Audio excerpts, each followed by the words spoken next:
Hello दोस्तों, कैसे हैं आप सब। उम्मीद करती हूँ कि आप सब अच्छे ही होंगे। दोस्तों, जब भी बुद्धिमत्ता, चतुराई और हाजिर जवाबी की बात होती है तो सबसे पहला नाम बीरबल का आता है। वहीं अकबर बीरबल की जुगलबंदी किसी से छुपी नहीं है। दोस्तों, इस वीडियो में मैं आपको बीरबल की ऐसी ही एक कहानी बताने वाली हूँ। एक बार की बात है, बीरबल दरबार में मौजूद नहीं थे। इसी बात का फायदा उठाकर कुछ मंत्रीगण बीरबल के खिलाफ महाराज अकबर के कान भरने लगे।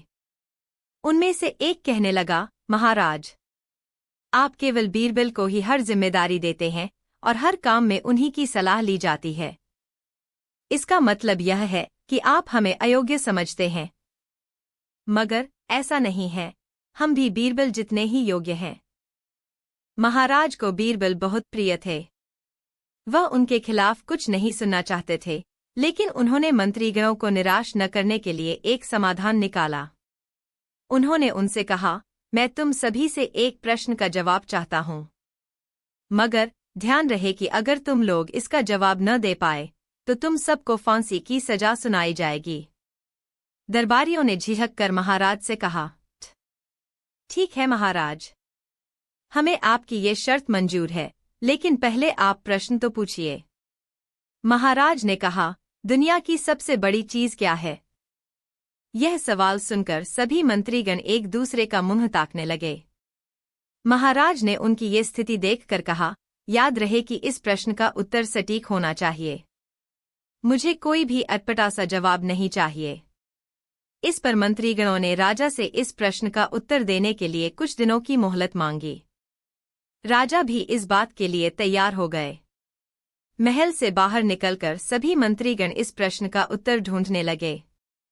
पहले ने कहा कि दुनिया की सबसे बड़ी चीज भगवान है, तो दूसरा कहने लगा कि दुनिया की सबसे बड़ी चीज भूख है।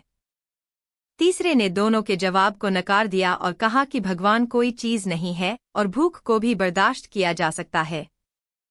इसलिए राजा के प्रश्न का उत्तर इन दोनों में से कोई नहीं है। धीरे धीरे समय बीतता गया और मोहलत में लिए गए सभी दिन भी गुजर गए। फिर भी राजा द्वारा पूछे गए प्रश्न का जवाब न मिलने पर सभी मंत्रीगणों को अपनी जान की फिक्र सताने लगी। कोई अन्य उपाय न मिलने पर वो सभी बीरबल के पास पहुंचे और उन्हें अपनी पूरी कहानी सुनाई। बीरबल पहले से ही इस बात से परिचित थे। उन्होंने उनसे कहा, मैं तुम्हारी जान बचा सकता हूँ, लेकिन तुम्हें वही करना होगा जैसा मैं कहूँ। सभी बीरबल की बात पर राजी हो गए। अगले ही दिन बीरबल ने एक पालकी का इंतजाम करवाया। उन्होंने 2 मंत्रीगणों को पालकी उठाने का काम दिया, तीसरे से अपना हुक्का पकड़वाया और चौथे से अपने जूते उठवाए व स्वयं पालकी में बैठ गए। फिर उन सभी को राजा के महल की ओर चलने का इशारा दिया। जब सभी बीरबल को लेकर दरबार में पहुंचे तो महाराज इस मंजर को देखकर हैरान थे। इससे पहले कि वो बीरबल से कुछ पूछते, बीरबल खुद ही राजा से बोले, महाराज, दुनिया की सबसे बड़ी चीज गरज होती है। अपनी गरज के कारण ही ये सब मेरी पालकी को उठाकर यहाँ तक ले आए हैं।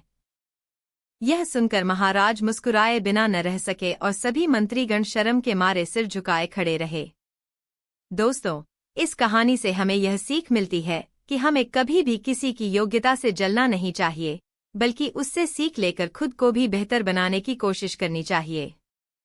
दोस्तों, ये कहानी आपको कैसे लगी कमेंट में ज़रूर बताना, और अगर आप इस चैनल पे नए हो तो जाने से पहले सब्सक्राइब करना ऐसे ही प्रेरक कहानियाँ सुनने के लिए। चलिए बाय बाय दोस्तों, फिर मिलूंगी ऐसे ही एक प्रेरक कहानी के साथ नए वीडियो में।